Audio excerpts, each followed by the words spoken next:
Todos conocen el arca. Pero lo que pasó después de que Noé tocó tierra firme, eso nadie lo cuenta. Estoy aquí en el Ararat, donde 8 personas reiniciaron la humanidad. Y donde un hombre justo cayó. El mismo patriarca que caminó con Dios por 600 años. Despertó desnudo, ebrio, maldiciendo a su propio nieto. La Biblia no esconde las fallas de sus héroes. Y esta historia demuestra por qué.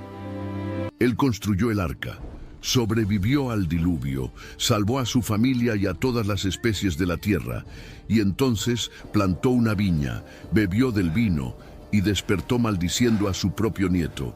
El mismo Noé que Dios llamó justo, el mismo que caminó con Dios por 600 años.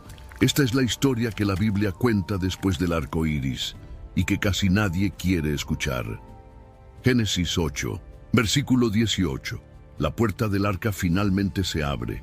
370 días después de que Dios la cerrara desde afuera, el momento llegó. Noé pisa tierra firme. Detrás de él, su esposa. Después Sem, Cam y Jafet. Después las 3 nueras. 8 personas en total. 8 seres humanos, mirando hacia un horizonte donde ya no existe ningún otro ser humano vivo. El silencio era absoluto. No había ciudad a lo lejos. No había humo de fogatas. No había ruido de niños, de mercaderes, de martillos golpeando yunques. El mundo que Noé conoció durante 600 años había sido completamente borrado. Cada calle que él caminó estaba debajo del lodo. Cada rostro que conoció, vecinos, amigos, conocidos de siglos enteros, se había ahogado. Cada construcción humana, cada monumento, cada obra levantada desde Adán estaba reducida a escombros esparcidos por un planeta devastado. Noé era ahora el hombre más viejo del mundo y también el más solitario, porque de los miles de millones de recuerdos que cargaba en la mente, ya no había nadie vivo con quien compartir ninguno de ellos. Pero no había tiempo para el duelo.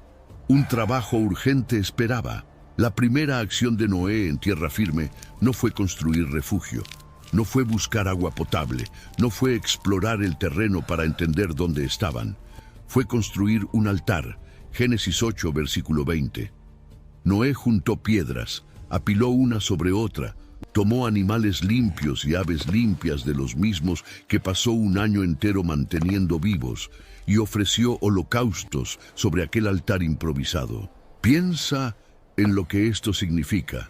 370 días alimentando, limpiando, cuidando cada especie. Un año de trabajo agotador para garantizar que ningún animal muriera. Y lo primero que Noé hace al salir es sacrificar a algunos de ellos. Porque él entendía algo que el mundo moderno olvidó. La gratitud verdadera cuesta algo. No es sentimiento, es entrega. Es darle a Dios algo que duele perder. El texto bíblico dice que el Señor percibió el aroma agradable, y lo que sucede después cambia la historia de la humanidad para siempre. Dios habla, y lo que dice es una promesa que ningún ser humano pidió ni merecía. No volveré a maldecir la tierra por causa del hombre, porque la intención del corazón del hombre es mala desde su juventud. Ni volveré a destruir todo ser viviente como he hecho. Mientras la tierra permanezca, la siembra y la siega, el frío y el calor, el verano y el invierno, el día y la noche, no cesarán. La justificación es impactante. Dios no prometió preservar a la humanidad porque mejoraría. El texto dice exactamente lo contrario, que el corazón humano sigue inclinado al mal desde la infancia. Dios sabía que los descendientes de Noé pecarían. Sabía que habría guerras, asesinatos, idolatría, toda forma de perversión, y aún así hizo la promesa. El pacto no dependía del buen comportamiento humano, dependía exclusivamente de la fidelidad divina. Y entonces vino la formalización. Génesis 9. Abre con Dios bendiciendo a Noé y a sus hijos con las mismas palabras dadas a Adán en el Edén. Sean fecundos, multiplíquense y llenen la tierra. Un nuevo comienzo, una segunda oportunidad para la humanidad, solo que esta vez con reglas diferentes. Primer cambio, la dieta. Antes del diluvio, según Génesis 1, la humanidad era vegetariana. Dios había dado hierbas y frutos como alimento. Ahora, por primera vez, la carne era oficialmente autorizada. Todo lo que se mueve y vive le servirá de alimento. Una única restricción acompañaba el permiso: no comer carne con sangre, pero carne con su vida, es decir, su sangre no comerán. La sangre representaba la vida, y la vida pertenecía a Dios, no al hombre. Segundo cambio, justicia humana institucionalizada. Antes del diluvio no había pena de muerte autorizada por Dios. Caín mató a Abel y recibió una marca de protección. Lamec se jactaba de matar por cualquier ofensa y nadie lo castigaba. La violencia era descontrolada, sin consecuencias formales. Ahora Dios establece una ley clara: el que derrame sangre de hombre, por el hombre su sangre será derramada, porque a imagen de Dios hizo al hombre. La vida humana tenía valor sagrado. Quitarla exigía rendición de cuentas. El propio hombre sería instrumento de esa justicia. Y entonces vino la señal, el momento que todo el mundo conoce, pero pocos entienden de verdad. Génesis 9, versículos 12 al 17. Dios pone su arco en las nubes, no un arco cualquiera. En hebreo, la palabra usada es la misma para arco de guerra, como si Dios estuviera colgando su arma en el cielo, apuntando hacia arriba, ya no hacia la tierra. Un guerrero que depone sus armas, una señal visible de que la guerra contra la humanidad a través de las aguas había terminado para siempre.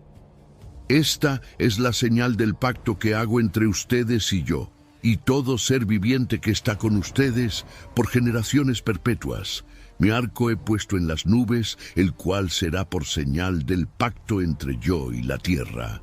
Y aquí está el detalle que lo transforma todo. El arco iris no era solamente para que los humanos recordaran a Dios. El texto dice que era para que Dios recordara el pacto. Estará el arco en las nubes, y lo veré para acordarme del pacto perpetuo entre Dios y todo ser viviente. Ahora imagina el impacto psicológico de esto para Noé y su familia. Durante 370 días, las nubes significaron muerte. La lluvia significó destrucción. Cada gota que caía era un recordatorio de que el mundo estaba siendo exterminado afuera mientras ellos flotaban en una caja de madera. El trauma estaba fresco. Probablemente por el resto de sus vidas, las nubes oscuras en el horizonte acelerarían el corazón de todos los que estuvieron en el arca. Pero ahora, cada vez que la lluvia viniera y las nubes se formaran, habría colores atravesando el cielo: rojo, naranja, amarillo, verde, azul, índigo, violeta.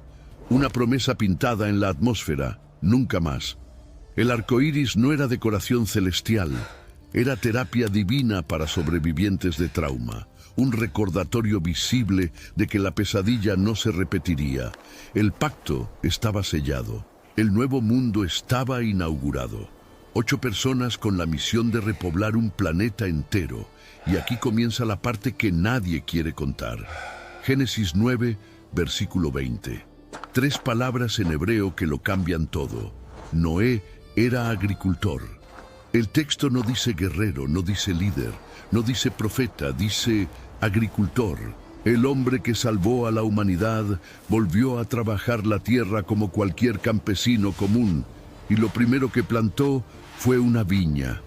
Parece una decisión inocente, un hombre de 600 años plantando uvas para hacer vino. El problema es que las viñas tardan. Entre plantar y cosechar la primera cosecha pasan de 3 a 5 años. Entre la primera cosecha y un vino mínimamente fermentado, algunos meses más. Noé no bebió por impulso repentino. Cultivó, esperó, cosechó, procesó y entonces bebió, y bebió de más. Versículo 21. Bebió del vino y se embriagó, y se descubrió en medio de su tienda. El hombre que Dios llamó justo en Génesis 6. El único que halló gracia ante los ojos del Señor cuando el mundo entero estaba corrompido. El patriarca que caminó con Dios por 600 años. Borracho, desnudo, inconsciente dentro de su propia tienda. La Biblia no explica por qué. No dice si fue accidente.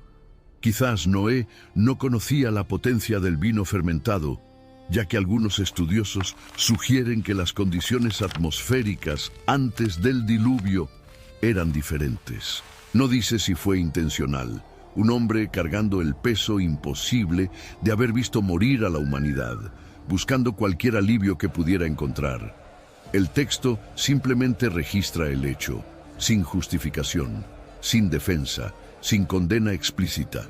Lo que sucede después revela carácter. Cam, el hijo del medio, entra a la tienda y ve la desnudez de su padre. En el mundo antiguo, la desnudez era vergüenza extrema. Ver la desnudez de alguien, especialmente del propio padre, era violación del honor familiar. Y la reacción de Cam fue salir de la tienda y contarles a sus dos hermanos. El texto hebreo es ambiguo sobre las intenciones. La palabra usada para contar puede significar simplemente relatar un hecho, pero también puede tener un tono de chisme, de burla, de placer en exponer la vergüenza ajena. Algunos rabinos antiguos van más allá y sugieren que Cam hizo algo más grave, que ver la desnudez es expresión idiomática para actos peores.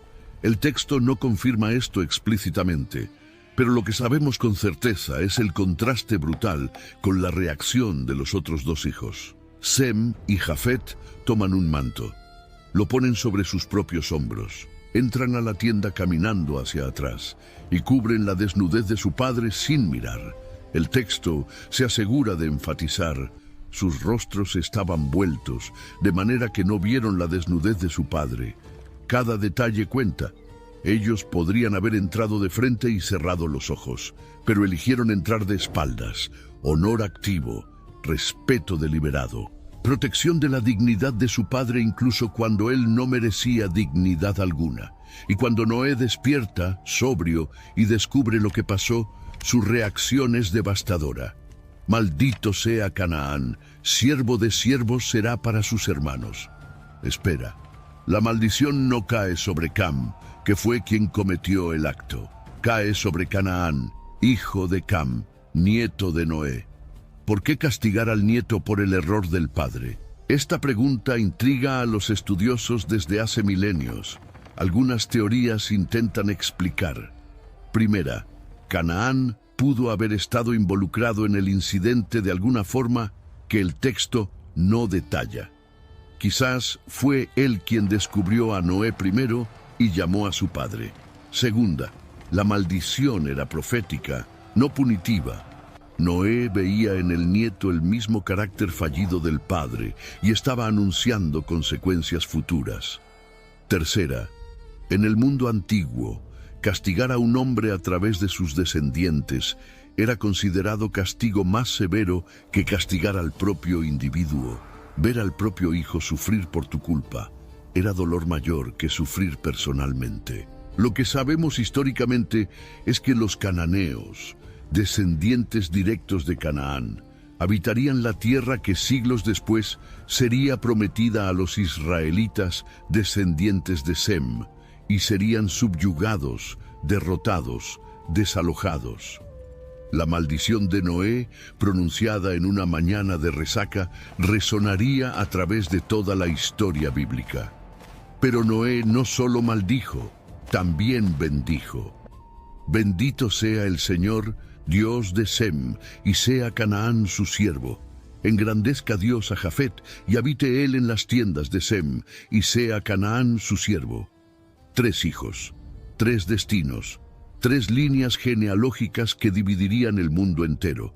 De Sem vendrían los semitas, El propio nombre deriva de él. Sem, Shem en hebreo significa nombre o renombre. Génesis 10 lista los hijos de Sem: Elam, Asur, Arfaxad, Lud y Aram. De Elam vendrían los elamitas, habitantes de lo que hoy es el suroeste de Irán. De Asur vendrían los asirios, el imperio que aterrorizaría a Israel siglos después. De Aram vendrían los arameos, cuyo idioma se convertiría en lengua franca del antiguo Oriente Medio. El propio Jesús hablaba arameo, pero la línea más importante pasaba por Arfaxad. De Arfaxad nació Sala. De Sala nació Eber. Y de ese nombre viene el término hebreo, Ivrí en hebreo, que significa del otro lado, o descendiente de Eber. De Eber nacieron dos hijos, Peleg y Joctán. Peleg es significativo porque el texto dice que en sus días la tierra fue dividida, posiblemente refiriéndose a la dispersión de Babel. Y de Peleg, siguiendo la genealogía, vendrían Reu, Serug, Nacor, Taré, y Taré sería padre de Abraham. La línea de Sem produciría a Abraham, Isaac, Jacob, las 12 tribus de Israel, David, Salomón y finalmente a Jesús de Nazaret. Cuando Noé dijo, «Bendito sea el Señor, Dios de Sem», estaba profetizando que el Dios verdadero sería revelado a través de esa línea específica. Y fue exactamente lo que sucedió. De Cam vendrían los pueblos que habitarían África y partes del Oriente Medio. Génesis 10 lista sus hijos, Cus, Misraim, Fut y Canaán. Cus corresponde a la antigua región de Etiopía y Nubia, y de Cus nació un hombre que merece atención especial, Nimrod. El texto lo describe como poderoso cazador delante del Señor, expresión ambigua que puede significar grandeza aprobada por Dios o grandeza en oposición a Dios, dependiendo de la interpretación. Lo que no es ambiguo es lo que Nimrod construyó. Fundó Babel, Erech, Akkad y Calné en la tierra de Sinar, lo que sería Mesopotamia, cuna de imperios. Después se expandió hacia Asiria y edificó Nínive, la ciudad que se convertiría en capital del imperio más cruel de la antigüedad. Un nieto de Cam, construyendo Babel, el lugar exacto donde la humanidad intentaría construir una torre hasta el cielo y sería dispersada por Dios. Y construyendo Nínive, la ciudad que aterrorizaría a Israel y sería objeto de profecías de destrucción. El legado de Cam, a través de Nimrod, moldearía la geopolítica del mundo antiguo de formas que Noé jamás imaginó. Misraim es el nombre hebreo para Egipto. Hasta hoy, en hebreo moderno, Egipto se llama Mitzrayim. LinkedIn is pretty amazing at helping you grow your small business. We cannot make your email response time faster. We can help you sell, market, and hire in one place. We cannot help you find space for your 3 desk drinks. Why do you have 3? And while we can't help you find the perfect volume for your presentation video, LinkedIn can help you find the perfect audience for your business. Grow your small business on LinkedIn. Learn more at linkedin.com/smallbusiness. Los faraones que esclavizarían a Israel por 400 años eran descendientes de Cam. La tierra de donde Moisés sacaría al pueblo con mano fuerte y brazo extendido era territorio camita. La mayor potencia del mundo antiguo llevaba ADN de Noé a través del hijo que lo avergonzó. Fut es generalmente identificado con Libia y los pueblos del norte de África, y Canaán, el maldecido, engendró las naciones que ocuparían la tierra prometida. Sidón, fundador de la ciudad de Sidón. Het, ancestro de los hititas, los jebuseos que habitarían Jerusalén antes de que David la conquistara. Los amorreos, gergeseos, heveos, araseos, sineos, arbadeos, semareos y amateos. Todos los pueblos que Israel encontraría al cruzar el Jordán con Josué eran descendientes del nieto que Noé maldijo. La maldición no era racismo, era profecía, y se cumplió con precisión histórica documentable. De Jafet vendrían los pueblos indoeuropeos. El nombre significa ensanchamiento o belleza, y la bendición de Noé prometió exactamente eso. Engrandezca Dios a Jafet. Expansión territorial sería la marca de este linaje. Génesis 10 lista los hijos de Jafet: Gomer, Magog, Madai, Javán, Tubal, Mesec y Tirás. Gomer está asociado con los cimerios, pueblos que habitarían la región del Mar Negro y partes de Europa Oriental. Magog aparece en Ezequiel como nación del extremo norte, posiblemente los escitas o ancestros de los pueblos eslavos. Madai son los medos, que junto con los persas formarían uno de los mayores imperios de la historia.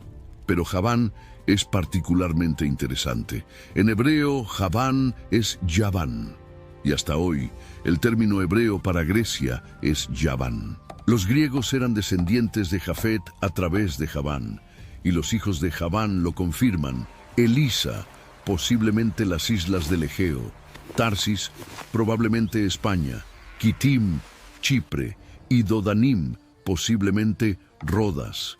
El mundo helénico entero, la civilización que produciría a Platón, Aristóteles, Alejandro Magno, era jafetita. Y la segunda parte de la bendición es aún más profunda. Y habite él en las tiendas de Sem. No era profecía de conquista militar, era profecía de inclusión espiritual. Los descendientes de Jafet, griegos, romanos, europeos, un día participarían del pacto hecho con los descendientes de Sem. El evangelio predicado por apóstoles judíos sería recibido por naciones jafetitas. La fe de Abraham alcanzaría los confines de la tierra a través de los hijos de Jafet, habitando espiritualmente en las tiendas de Sem. Cada persona viva hoy desciende de uno de estos tres hombres. No hay excepción posible. Toda la diversidad étnica del planeta, toda la variedad de lenguas, culturas, naciones, todo comenzó con tres hermanos saliendo de un arca en el monte Ararat. La genética moderna confirma algo interesante. La humanidad pasó por un cuello de botella poblacional, un momento específico en la historia en que la diversidad genética humana se redujo drásticamente antes de expandirse nuevamente. Los científicos debaten cuándo y por qué ocurrió esto. El relato bíblico ofrece una explicación.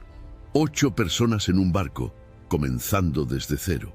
Pero ahora volvamos al hombre en el centro de todo esto. Génesis 9, versículo 28. Una frase simple que esconde una enormidad imposible de comprender.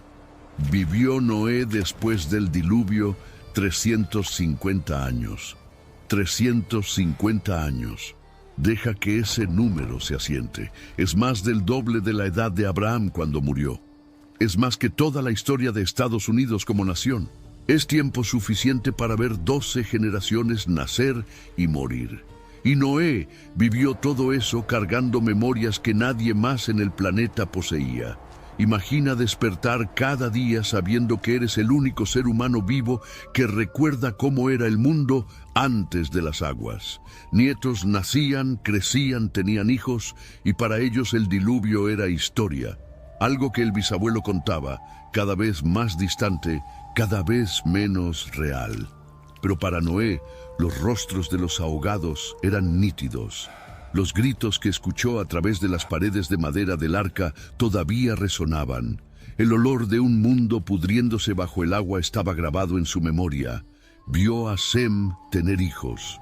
Vio a Arfaxad nacer apenas 2 años después del diluvio. Vio a Sala nacer, a Eber nacer, a Pelec nacer. Vio a la humanidad intentar construir una torre en Babel y ser dispersada por Dios. Vio lenguas multiplicarse, pueblos separarse, naciones comenzar a formarse. Si las cronologías bíblicas son correctas, Noé todavía estaba vivo cuando Abraham nació. El hombre que construyó el arca y el padre de la fe judía pueden haberse conocido personalmente. Imagina esta escena. Abraham, joven, sentado a los pies de un hombre de más de 900 años, escuchando de primera mano cómo fue recibir la orden de Dios. cómo fue cortar el primer árbol, cómo fue ver a los vecinos reírse durante décadas de construcción, cómo fue entrar al arca, cómo fue escuchar a Dios cerrar la puerta desde afuera, cómo fue sentir el agua levantar el barco del suelo, cómo fue el silencio cuando los gritos afuera se detuvieron, testimonio ocular pasando directamente al hombre que sería padre de naciones. Pero aquí está la pregunta que la Biblia no responde. ¿Qué hizo Noé durante 350 años? El texto no lo dice. Sabemos que plantó viñas. Sabemos que al menos una vez bebió de más. Sabemos que bendijo y maldijo. Sabemos que murió a los 950 años. Pero los detalles cotidianos de 3 siglos y medio son silencio absoluto. Las tradiciones judías intentan llenar los vacíos. Algunas dicen que Noé continuó predicando arrepentimiento incluso después del diluvio, que pasó siglos alertando a la humanidad sobre el juicio divino, tal como lo hizo antes de las aguas. Otras tradiciones pintan a un hombre recluido, traumatizado, incapaz de superar el peso de lo que vio. El Corán menciona a Noé como profeta que vivió entre su pueblo por 1000 años menos 50. Número curiosamente cercano a los 950 de Génesis. Las tradiciones cristianas antiguas sugieren que Noé enseñó a sus descendientes sobre agricultura, astronomía, medicina, transmitiendo conocimiento del mundo antediluviano a las nuevas generaciones. Otras fuentes dicen que se retiró a las montañas, viviendo en relativo aislamiento mientras sus hijos y nietos esparcían a la humanidad por la tierra. Y en cuanto al lugar donde murió y fue sepultado, las tradiciones divergen completamente.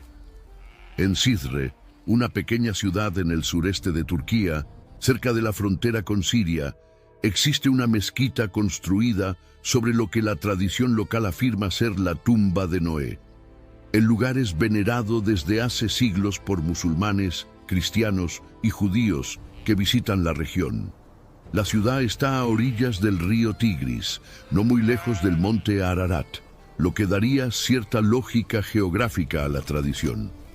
Otra tradición fuerte apunta hacia Najicheván, una región autónoma de Azerbaiyán. El propio nombre de la ciudad supuestamente significa lugar donde Noé descendió. Nakhchivan en azerí, derivado del armenio. Hay un mausoleo que los locales identifican como tumba de Noé, visitado por peregrinos desde hace generaciones. La cercanía con el Ararat también sustenta esta tradición. En el Líbano, en la región del Valle de Bekaa, otra tradición apunta hacia Kerak Nou, literalmente fortaleza de Noé, como lugar de sepultura. La tumba allí es una de las más grandes del mundo, con más de 30 metros de largo, lo que plantea preguntas obvias sobre su autenticidad. Hay incluso quienes señalan hacia Jordania, hacia el propio monte Ararat, en la Armenia turca, hacia diversas localidades en Irak. Cada comunidad local desarrolló su propia tradición, su propia historia, su propio lugar sagrado. Ninguna de estas tradiciones puede ser arqueológicamente confirmada. La Biblia no registra dónde fue enterrado Noé. El texto simplemente dice que murió. 950 años de vida resumidos en una frase. Y fueron todos los días de Noé 950 años. Y murió. Con su muerte, desapareció el último testigo ocular del mundo antediluviano. Las memorias que cargaba, rostros, lugares, sonidos, olores de una civilización entera que existió antes de las aguas, murieron con él. A partir de ahí, el diluvio sería solo historia. Relato pasado de generación en generación, cada vez más distante, hasta convertirse para muchos en simple leyenda. Pero el legado siguió vivo. De Sem, el linaje mesiánico. 10 generaciones de Sem hasta Abraham. 20 generaciones de Abraham hasta David. 1000 años de David hasta Jesús.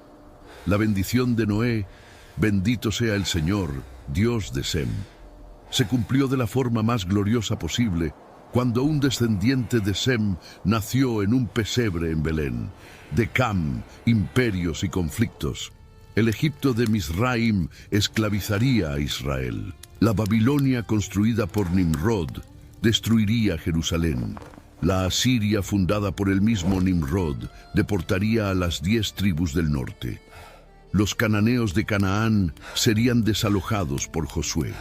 La maldición pronunciada en una mañana de resaca reverberó a través de toda la historia del Antiguo Testamento, de Jafet, expansión e inclusión. Griegos que conquistarían el mundo y esparcirían una lengua común en la que el Nuevo Testamento sería escrito. Romanos que construirían caminos por donde el Evangelio viajaría. Europeos que llevarían la fe a los confines de la tierra en cada dirección. La profecía de Noé, habite él en las tiendas de Sem, se cumple cada vez que un no judío acepta al Dios de Abraham. Y hay una ironía que atraviesa toda esta historia. Noé fue llamado justo. Génesis 6, versículo 9, es explícito. Noé era hombre justo e íntegro entre sus contemporáneos. Noé caminaba con Dios.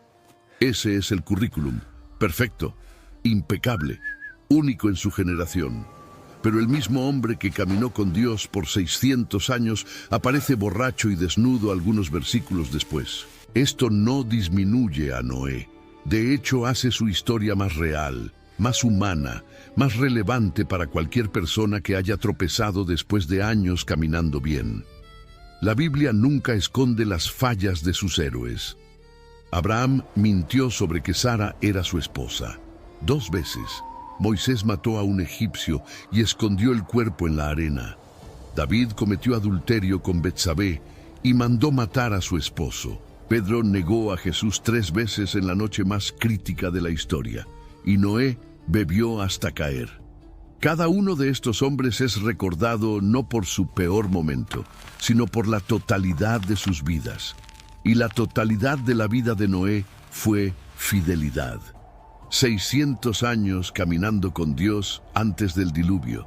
120 años construyendo un arca mientras el mundo se reía. 370 días manteniendo miles de animales vivos en un barco. 350 años después de las aguas. Un tropiezo registrado en 3 versículos en medio de casi 1000 años de historia. Hebreos 11 lo lista entre los héroes de la fe. Por la fe Noé, advertido por Dios acerca de cosas que aún no se veían, movido por temor reverente, preparó un arca para la salvación de su familia. Por esa fe condenó al mundo y llegó a ser heredero de la justicia que es según la fe. La fe de Noé no era perfección, era perseverancia, no era ausencia de falla, era presencia de obediencia consistente a lo largo de toda una vida. Y quizás ese sea el punto que la historia después del diluvio quiere enseñar. Noé no se volvió sobrehumano por haber sobrevivido a las aguas. No se convirtió en santo impecable por haber sido elegido por Dios. Siguió siendo hombre, con debilidades de hombre, con fallas de hombre, con necesidad de gracia como cualquier otro hombre. El arca salvó a Noé del diluvio, pero no salvó a Noé de sí mismo. 950 años, 350 de ellos después de las aguas. Noé vio generaciones nacer sin jamás conocer el mundo que él conoció, niños que nunca sabrían cómo era la tierra antes de la lluvia, nietos que escucharían la historia del diluvio como leyenda distante, casi imposible de creer. Él cargó la memoria de un mundo entero que ya no existía, rostros que se ahogaron mientras él flotaba, voces que se silenciaron mientras el arca se mecía. Una civilización que vio desaparecer por la pequeña ventana mientras la lluvia no paraba de caer. Quizás el vino era escape. Quizás los 350 años pesaban más que los 600 anteriores. Quizás cargar solo la memoria de un mundo muerto era una carga demasiado pesada para cualquier hombre humano. La Biblia no explica, no justifica, no condena, solo registra que hasta los justos tropiezan y que Dios sigue escribiendo historia con gente imperfecta.